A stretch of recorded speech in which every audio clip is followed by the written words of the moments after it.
I'm Marshall Kosloff, and this is Arsenal of Democracy. Never before has our American civilization been in such danger as now. Danger against which we must prepare. But we well know that we cannot escape danger by crawling into bed and pulling the covers over our heads. We must be the great arsenal of democracy.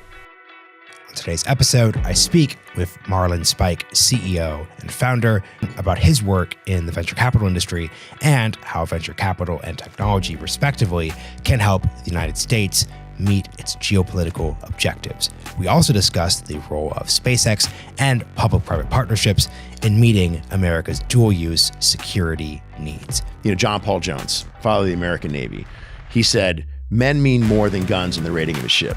So having that human element in all of our decision-making processes in the battlefield or on Capitol Hill is hugely important. He also said, he who will not risk will not win. So that to me signals that the government needs to take risk. We need to take risk because we don't know which programs are going to be successful. We don't know which technologies are going to be necessary for a particular fight or a particular conflict. And hopefully that conflict never happens, but we need to be ready. And that risk component, I think that drags in the private sector to share in the risk and also share in the reward. Hope you all enjoy the conversation. Neil Keegan, welcome to Arsenal of Democracy. Thanks, Marshall. Great to be here. Great to chat with you. So you are a venture capitalist. You work at Marlinspike. Before we get into your background and Marlinspike, I'd love to kind of do a VC exercise, which is if I were a founder pitching you on something like a podcast per se, maybe, I would come to you with a slide deck. It's just a useful intellectual exercise. And one of my favorite slides on a slide deck is the problem slide. It's looking at it's explaining like what's a problem that your company, your effort, et cetera, is solving. So as a venture capitalist, if you're thinking about defense technology, America's geopolitical situation, et cetera, how would you define the problem that we're going to kind of go about through this conversation attempting to solve? Great. Well, that's an excellent place to start. I think the problem is that our defense industrial base is woefully inadequate. And frankly, it's really even bigger than that. It's our industrial base is woefully inadequate. And I think there's a real need to have effectively a new Freedom's Forge, call it 2.0. For those of you that have read the book Freedom's Forge, it chronicles what happened in the late 30s when President Roosevelt got together some of the leading private market commercial leaders of industry, and they recognized that we had a major problem, that we were not ready for a global conflict. And I feel like we're in that same place again. Part of the rationale behind we're not ready and our industrial base is inadequate is that the rising threats we see across the globe are very serious. And our personal view, and I think it's borne out by fact, and a lot of the great research that Hudson has done, is that it's really backed by one large state actor, and that's China. And we can certainly go into a little bit more on that and where that's going to be driving a lot of the problems, and hopefully the need for certain solutions that I think venture capital can step in and be part of that solution, along with our partners in the government, in the Defense Department, and the intelligence community. Given the way you define the problem, and I 100% agree with that description of it, to what degree do you see as an investor technology specifically as being part of what helps us solve this problem? In the sense that one could imagine a world where in the 1990s, we didn't deindustrialize.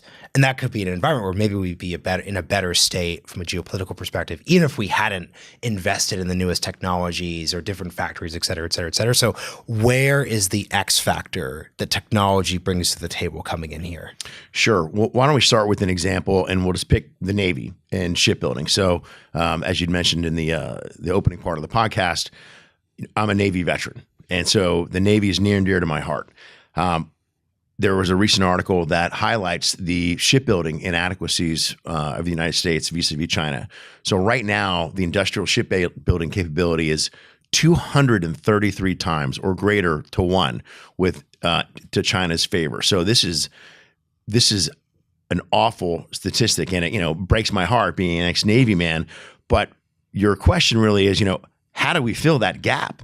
I mean, they're so far ahead. I mean, it could take years, and we might never ever catch up in traditional shipbuilding capabilities if we're realistic, unless we're willing to do something meaningful like double or triple the size of the defense budget and allocate the necessary resources towards, going back to the days of Secretary Lehman under President Reagan, the 600 ship Navy, because numbers do matter. However, the capability gaps that can fill in around the edges, and I think we're on the right track here in noticing that we need more mass, autonomous, and attritable systems. And particularly in Navy, this can be extremely helpful in broadening our capability set. Just think about a potential conflict in the Pacific where we can have aerial drones, surface drones, and subsurface drones that are low cost, scalable, and really attritable, meaning if we lose them, it's not a big deal because they're unmanned and they're low cost. So that can be a force amplifier and can help augment some of the challenges we have around not having the actual physical number of capital ships to go head to head with an adversary over there. This question speaks to your background. I'm really curious.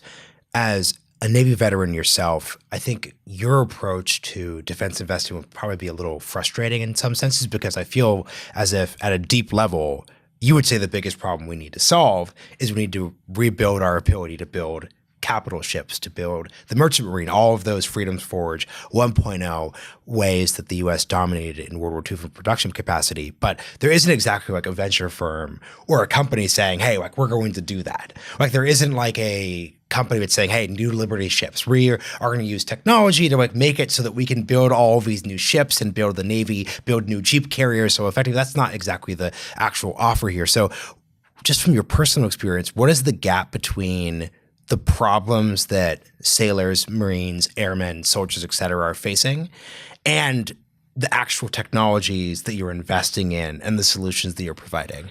Sure. So it's a great point and a great starting point. I think the big issue, particularly for our men and women that are serving across the service, is that they really are spread too thin. So just going back to the Navy example, if you have a fewer amount of ships, but those ships are tasked to do the same things, even normal things like diplomatic port visits, which are very important for the U.S. Navy and for our country, because that's really a projection of power ashore, because presence matters. If you don't have enough ships, the operational tempo or the op tempo of those ships going to all these different ports is very, very high. And if you're not meeting your recruiting goals, also, you have fewer number of people on fewer number of ships, which increases potential cause for casualties, both on the military side and the civilian side, and might increase the opportunity for a risk of conflict as well. So that's a big problem. The other point I wanted to make is that it's not the mission of the venture capital industry to back and invest in shipbuilders, for example. I mean, that is the mission set for the country, to provide for the common defense. That's the use of the taxpayer money, and we need to have the will and the capability combined to make sure that happens.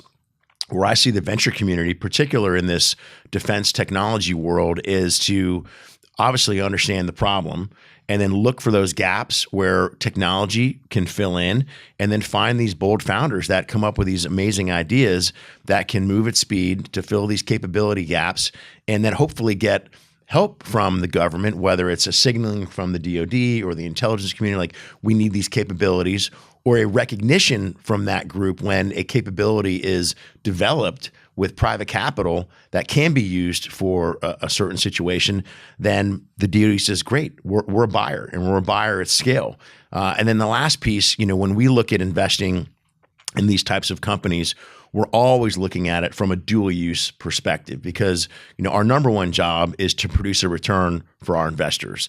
And so we believe that if you take a great company and they're starting out, and we really call them defense forward companies, as long as whatever it is that they're creating, the product, the service, as it might initially start in the DoD or the intelligence community, but we want to be able to envision a world where their capabilities can then be applied to the commercial markets, because we think that really gives it the velocity and then ultimately the highest returns. So classic examples of dual use technologies from World War II and the Cold War would be radar, the jet engine, the internet itself. Like, what are some examples of military forward technologies that you've come across that you're kind of excited about? Maybe not tomorrow, maybe not next week, but there's a world where we could envision this changing our lives.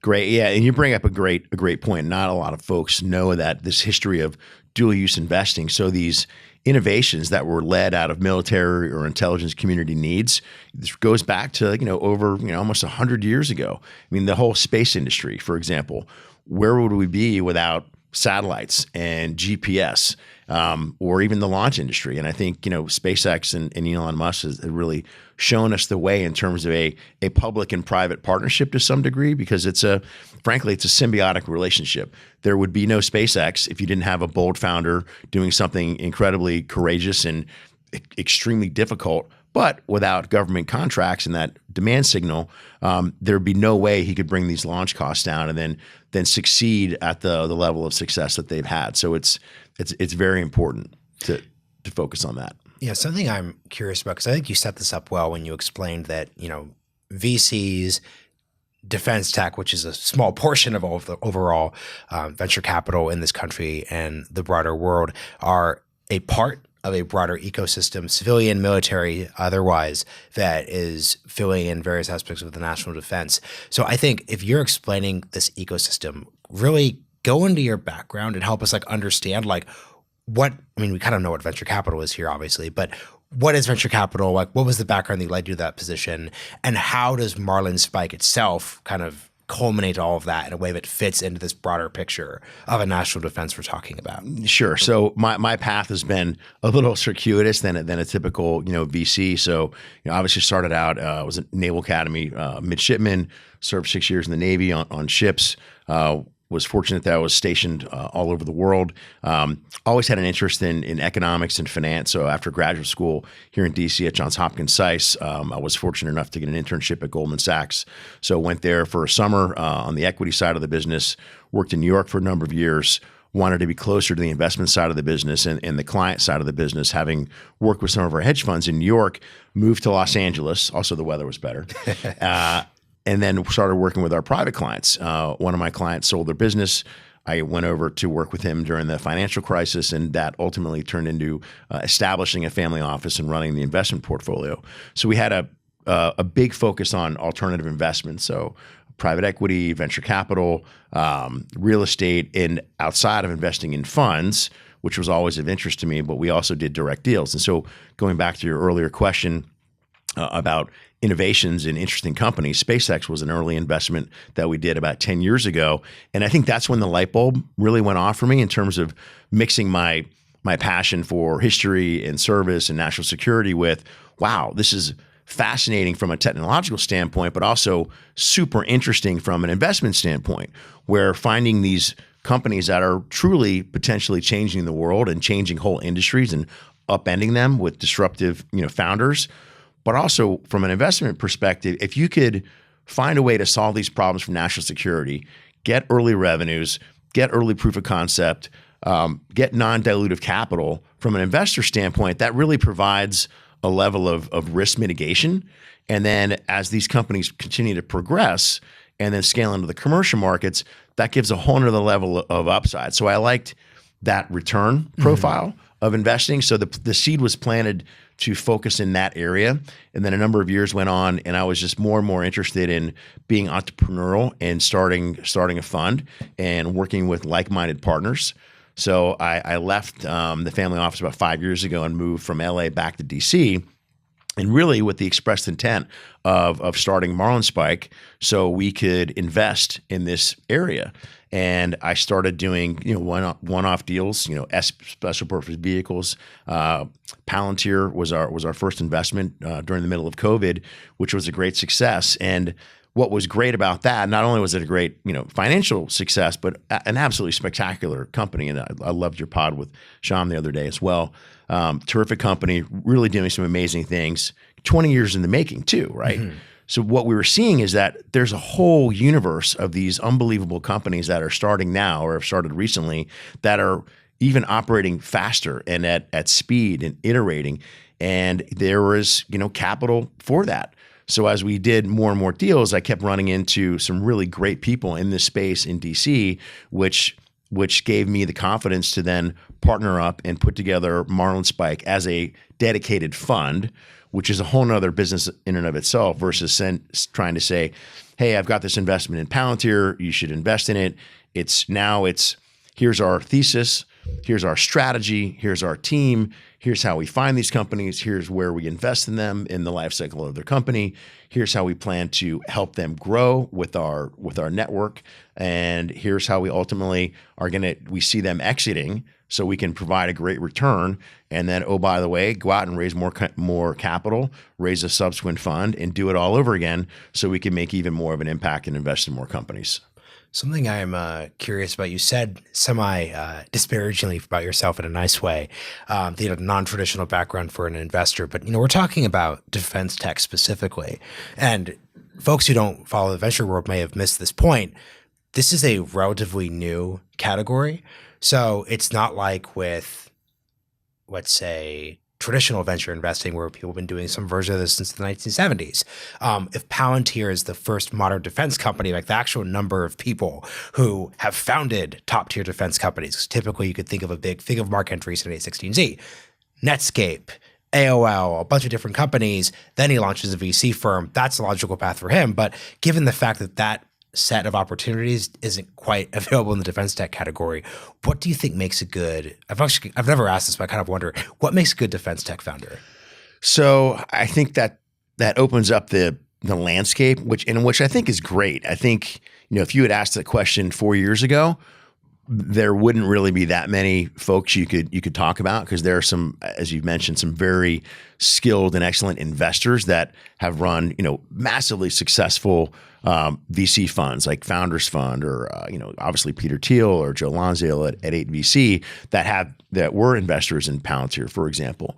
But in terms of a pure play defense tech or dual use focused fund, there really, to my knowledge, there weren't many or any a number of years ago. And now there are actually quite a lot, and they run the gamut from smaller funds with maybe one or two people, and maybe they had a intelligence background or military background, and had some background in finance, so they put together a fund, to other funds that have built pretty robust teams and themes around this strategy. So it's actually great to see the space expanding. But I think what's really important, if you're going to be successful in this space, I think you have to have the right team in place, because this is not I don't think it's a one person act. I think it's too big, it's too complex, and there's just too much to do when you're running a fund and really being a fiduciary for your investors. So the way we set up Marlinspike is that, one of my partners, Mislav Talusik, he's got a very deep background as an investor in this space going back almost 15 years. So I thought he would be a good complement to my more generalist background as a portfolio manager and investor. And that's really borne out, because he can really go deep into the weeds on these companies. And secondly, a partner like Chip Walter, who was another Naval Academy grad, 28 years U.S. Navy, had major command, was with General Petraeus over in Afghanistan, and then 8 years in the CIA, about 5.5 of which he worked very closely with In-Q-Tel. So a really deep understanding of the problem set, and then after that work with Northrop Grumman standing up their ventures program. So it also a very deep understanding of how the prime contractors think about this space. So that combination, in addition to a great CFO and a great vice president who's a West Point grad, that combination is, I think, pretty unique in our space. We can bring a lot of weapons or assets to bear in evaluating these companies, and then most importantly, after we write the check, how do we help them grow and scale? Something I always note that you learn from having these conversations a lot, and that outsiders might not be aware of, is it's just not 2018 anymore, in the sense that that's when, obviously Project Maven and Google and the employee protests. That's not to say that Silicon Valley is like perfect on these issues now, but very clearly, I think a combination of COVID, and the emerging consensus around like great power rivalry, and then obviously Russia's invasion of Ukraine has just opened up the space for venture and tech, and even the university. I work at the University of Texas. Like UT is very comfortable. Yeah, hook 'em. Like UT is very comfortable speaking in this like national interest centric way, but I think wasn't quite as true broadly back in the 2010s. But that means that the space is just more crowded. Like I don't know if were you at the Defense Ventures Summit? I wasn't, but my partners were. So your partners were there. Mike put on a great event. Yeah, Mike Slaw, shout out to Mike Slaw. Someone announced 110 VCs were there, which from my like that's crazy. But that's also the definition of it's not 2018, you know, people are in this space now. So what does it mean for this category to now be crowded?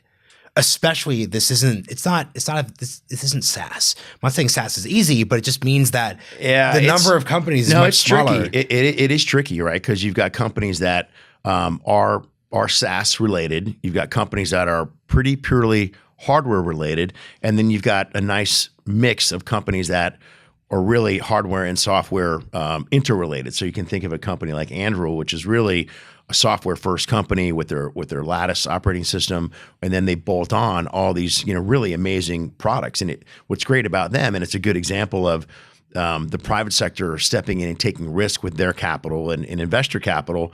If they can't create a product and deliver it, then they'll go out and they'll find another one, and then they'll acquire the company and fold it in to the platform. So it's that type of company that moves out and moves at speed.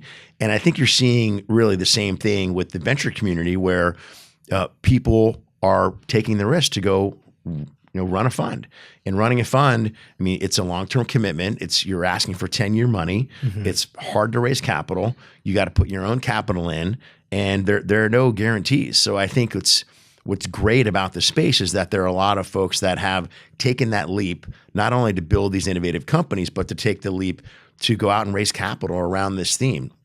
And not all of them are going to survive. And I think as more capital and more entrants come in, I think it means you just need to be even more careful with who you choose to partner with from the investment standpoint, and who you choose to invest in, and at what stage, right? And so the example is, you could have a company that, wow, it looks cool, it looks really sexy, but a lot of deals got done in 2020 and 2021 at very inflated valuations on companies that were trading at 10, 15, 20 times forward expected revenues.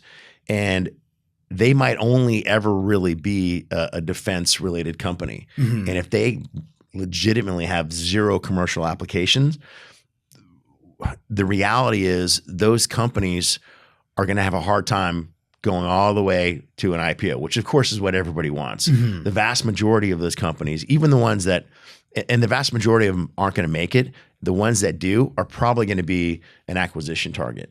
And the most likely buyers are going to be the big primes. Mm-hmm. And the big primes, they're public, they trade at 1.5, maybe 2 times revenue. They're not going to pay 10, 15, 20 times revenue. They're just not, because they're public, they're quarter to quarter. They got to do share buybacks and dividends. They got to buy something that's accretive. So if you come into a company at too high of a valuation, you're going to get stuck. You're never going to get out, and you're not going to get the venture type of return. So there's going to be a lot of capital destruction and unhappy investors. And that's probably going to play out over the next 1.5, 2 years, especially as these companies, they get to their milestone marks where they typically raise capital for 18 months or 24 months. And if they raise capital in a Series A or a Series B at a level where they were priced to perfection, and if they're not hitting their marks, they're going to hit reality. And the reality is a down round, or they're not going to get further funding from any kind of government partner, and it's going to be a long road. And marks are going to come through, and then the capital that flooded in is going to say, "Wait a minute, I just got my teeth kicked in," and you might lose those investors for a generation. Yeah, and I'm personally really proud of how ecumenical this podcast is. So I've had founders on, I've had folks in the military, I've had policymakers, and I've had someone like you who's a VC. So I want folks to understand that we're kind of getting into the weeds here, because like this actually matters in terms of how we've structured part of the way we actually run our foreign and defense policy. So last specific question about being a VC. Folks might not know this, but if you're not in VC, but it really matters like when you're actually investing in a company. So when, you go to Marlinspike's website, as everyone should be doing after this episode or during this episode, you'll notice that a company you've invested in is Anduril. And you didn't invest in Anduril, though, in 2017. In 2018, like the initial rounds when the company is just an idea.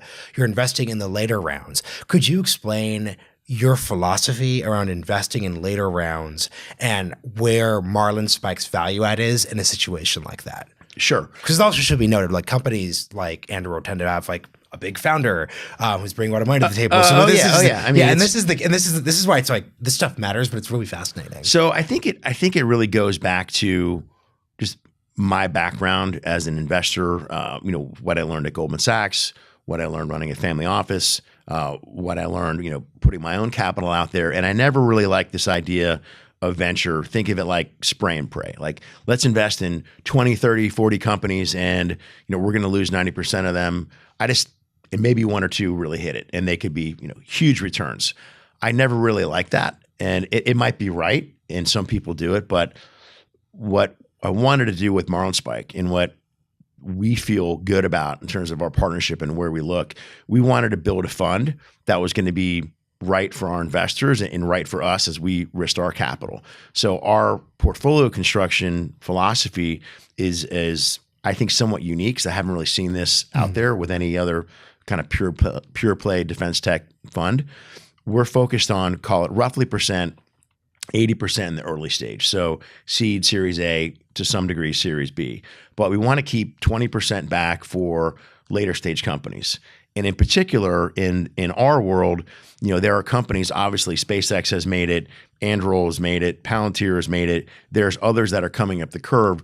We don't want to miss a consequential company. And we think that, in particular with Anduril, we saw them really hitting escape velocity. I mean, that was a big round, the Series E. They were raising, $1.2, $1.3 billion. They were oversubscribed. Ultimately, it was a $1.5 billion round at close to an $8 billion valuation. We had the opportunity to get to know them, to invest, and we were pleased to get to know them and pleased to invest at that level because we really saw them in a way where they could continue to accelerate, continue to achieve, and they had such a big moat and they were moving out at such speed that we thought that ultimately they would be a very good competitor and start displacing some of the big prime contractors. Not to say that they're going to displace them totally, but they're going to be able to eat away at market share over time. So we saw in them a company that could be a very, very valuable company, even coming in at that $8 billion level. And then secondly, for our investors, that's a company that, we literally get hit up every day to sell it on the secondary market. But we're not ready, nor do we want to do that because we want to hit our return objectives. I mean, we think that can be a very good return in a relatively short period of time for our investors. So that's really our late stage model. And that's what we did with Palantir. And that's what we plan to do. We want to keep that door open in our space to place capital with some clear winners that are doing unique things. And then as it relates to value add, I mean, we're close with them and we share ideas and, we've introduced a number of companies to them in terms of potential partnerships. So, we want to be a value added partner to even firms as big as Anduril. Now, on the other end, we want to find companies early too, and write a bigger check where we're a bigger part of their round, own a bigger percentage. And so, especially if there's a company that's, we'll call it more defense forward. If you can get in at a 20, 30, $40 million valuation and own, call it 10% of that company, and let's say they completely execute on their DoD or the intelligence strategy, and maybe the off ramp is they do get bought out by 2 or 3 times revenue by a big prime. That's still a pretty good day. That company where you got in early gets sold for $200, $300, $400 million. That's a great return. But if they can also then scale into the commercial side, the return can be much higher. So we think about putting that all together in a fund where we're shooting for a risk-adjusted 3 to 4 times. We're not out there saying we're going to get 10x our money, although we might if we catch an outlier. But we're really trying to put together the portfolio in a thoughtful, risk-adjusted way. Hopefully that answers the question. No, it does because there's once again, I think as you said, there's like a unique approach. I think a lot of folks, if they know this industry, as outsiders, they'll kind of think of like the we're in a home run metaphor. And so it's like, yeah, like all that really matters is to get to the big home run, and you're not quite taking that approach here. So something that you've done that's very critical here is you've rooted a lot of your thoughts on this industry and your work in VC around SpaceX. Most of my conversations around defense tech have focused on like Palantir and have focused on Anduril, but SpaceX is interesting because I think SpaceX provides a model of something I know you have a lot of thoughts on, which are these like public-private partnerships that speak to a unique way the United States approaches defense and industry or even national interest questions. So like, give me the context for like, why should we think of SpaceX, even though there are aspects of SpaceX and Starlink and Starshield that are defense focused, why should we just think of SpaceX and the course of its first 10, 15 years as being a model for how we can address other national interest centric problems? Got it. Well, it's an awesome topic, and I don't know if you've read the recent Elon book, but I actually just finished. It's great, so right? Worth, yeah. So I mean, and people will have their own opinions, but I'm happily a big fan. And what's so interesting about SpaceX is that again, this private-public partnership, but it's the ability of the founder and risk capital to come in and take that first step of doing something totally innovative, totally unique. And I think it really started with, this is insane that it cost this much to launch. This is insane that we're basically not reusing these rockets. Like, we can figure this out. And it took time, but they did. I mean, they brought launch costs down by I think about 2/3. And so now with this up tempo and launch cadence, the gateway to space is wide open, which then opens up that next stage. And so, one of the companies that we invested in out of Fund One is a company called Voyager Space. And I'll highlight this again as this public and private partnership. So currently we've got the International Space Station, which I think we all know is old. It's past its useful life. It's coming down before the end of the decade. We share it with Russia. I mean, that's not good. I think they even made a movie about it called ISS. I want to watch it, but my kid's like, I don't want to watch that. That looks boring. That's your stuff, Daddy. But to the same effect, with Voyager Space, they're building a privately owned, privately contracted space station that NASA can then use. And I think what NASA has learned through their time with SpaceX is that there is a role for the private sector to play. If the private sector can do it faster and do it cheaper and more reliably and better, then we should do that. So currently, I believe that the spend on the space station is about $3 billion a year. So just using rough numbers, if NASA can get that down to $2 billion a year and then split it between two private contractors like a Voyager Space or an Axiom or a Blue Origin, then they've diversified their risk. They can still, execute their missions at a lower price point. And then once we're there and operating, then that space station can be used for national security purposes. It can be used for a lot of scientific experiments. And then we're one step closer to the moon. So these things are all building blocks, and they wouldn't happen. And these are big dollars, and these are capital intensive projects. And so having that linkage with the government will then also help the private sector to step in, knowing that these are huge CapEx requirements, because CapEx and VC don't typically go well together. Yeah. Because people get concerned, time delays, dilution, but having that government partner, I think, offsets a lot of that risk. Well, I'm glad you actually focused on bringing down the cost of launch, because that's actually why I started this episode, by focusing on like, what is the problem? And, it's good that we both read Walter Isaacson's Elon book, because once again, people have their Elon critiques, but I think if we're focused operationally on what happened here, like, you actually have to understand the story. So obviously Elon has his desire to go to Mars. There's some like, not complicated, but he has his beliefs about humanity in the future. And it's all sort of like, it's not gobbledygook, but it's like, there are a lot of people in DC especially who don't resonate with that. But what he did so effectively, though, is as part of his path to getting to Mars, he focused on an actual problem, which was it actually costs too much money to put vehicles into space. And lo and behold, it turned out there was actually a huge customer who had a huge problem with things costing too much. Not only the actual launches, but, they also needed there's no more space shuttles, so they were dependent on like Soyuz spacecraft to get into space there. So just focusing on a problem led to a pretty straightforward path now where they are now too. So I just think this exercise of problem-centric focusing would be useful even in DC policy-based areas, because it gets at kind of the it gets at the fact that if you're actually focused on these areas, especially with defense, like the customer is the government has problems. What problems need to be solved? 100%. I think that the timing is great for that because I'd like to, as we conclude, give a little bit of optimism here. So the replicator program might be something that you know about. I'm sure it's going to be talked about. I know today you've got a whole session on mass autonomous attritable systems. So problem, like we talked about it earlier, the Navy's way behind, shipbuilding capacity way behind. We need more autonomy, especially if we think there's going to be a threat in the Pacific. Could be any time or by 2027. So imagine a company that can come in and say, I can build you, for example, a small, affordable, scalable, fully autonomous, unmanned underwater system that can swarm, meaning it can operate with other systems that can be used for defense. It can be used for sensors. It can be used for electronic warfare. It can be used for port security. It can be used for monitoring underwater communications cables. And if you could deliver that to the Navy for say 75 or 100 grand a pop, and then they could put in their own payload, whatever that might be, versus going to the large primes, that same thing might cost $1 million plus because they are not geared to innovate that quickly and at that cost level.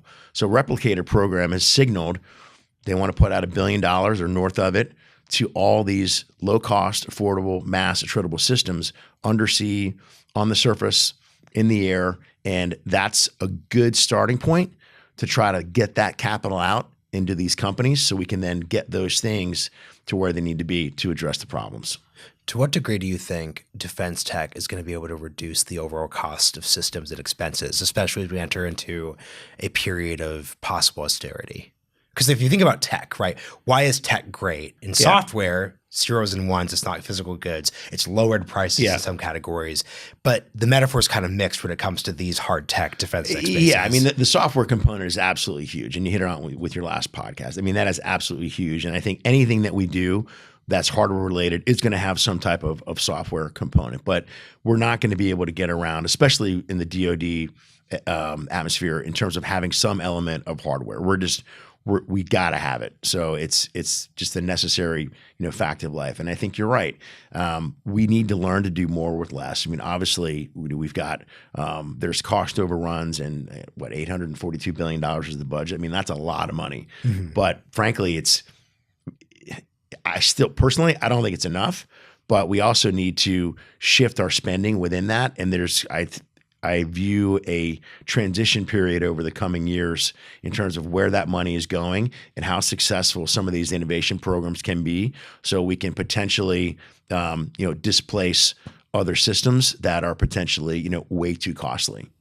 So here's how we're close. You started the podcast by answering your version of the problem. I'll offer my version of the problem. I'd love to hear your response, and you could close us out in any context you want. So my version of the problem, I've been asking this to more and more guests, so this isn't just your answer here.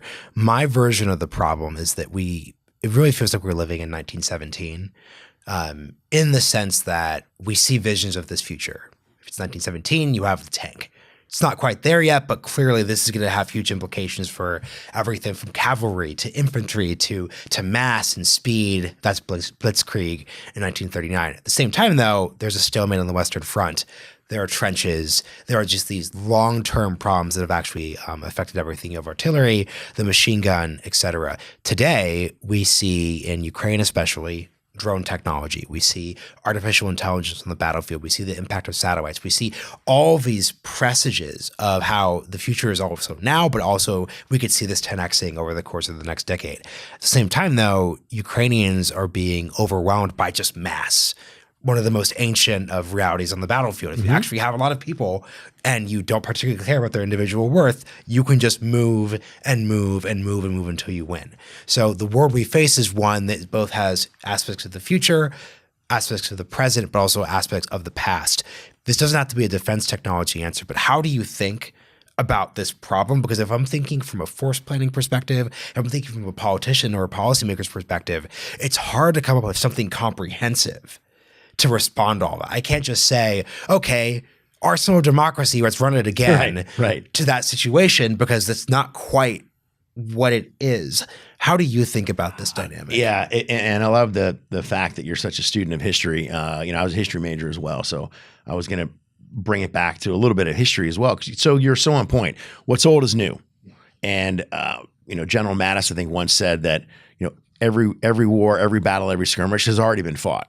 Right, it's just in a different environment. So I think we need to recognize that, and that I think you're right. It'd probably be a fool's game to try to plan for every potential contingency and adversary. So I think you have to go back to really a little bit of history. So if you think about, John Paul Jones, father of the American Navy, he said, men mean more than guns in the rating of a ship. So having that human element in all of our decision-making processes in the battlefield or on Capitol Hill is hugely important. He also said, he who will not risk will not win. So that to me signals that the government needs to take risk. We need to take risks because we don't know which programs are going to be successful. We don't know which technologies are going to be necessary for a particular fight or a particular conflict. And hopefully that conflict never happens, but we need to be ready. And that risk component, I think that drags in the private sector to share in the risk and also share in the reward. Mm-hmm. So that's huge. And I guess the last thing, again, going back to the Navy piece that we started with is, one of the first things we learned at the Naval Academy in naval history was Alfred Thayer Mahan. So he wrote a book in 1890 called The Influence of Sea Power. Those tenets still remain today. Projection of power ashore, managing and protecting choke points. I mean, just think about what happened, sadly last night in Baltimore. We'll find out what really happened, but imagine if that was a nefarious act. I mean, shutting down one of the busiest ports in the world and, harming, maybe 20, 30 people. That's a bad fact pattern. But Alfred Thayer Mahan would have said, you need to protect your ports. You need to protect your choke points. So what's old is new. And I think we just need to have a good realization of that and just keep pressing forward with technology, with innovation, and with taking and sharing risk together. That is a great place to end. Neil, thank you for joining me on Arsenal of Democracy. Thanks for watching. Don't forget to hit subscribe below so you don't miss any episodes of Arsenal of Democracy. If you'd like to learn more about the topics covered on this episode, or just are interested in broader content on U.S. foreign and domestic policy, be sure to go to hudson.org. See you soon.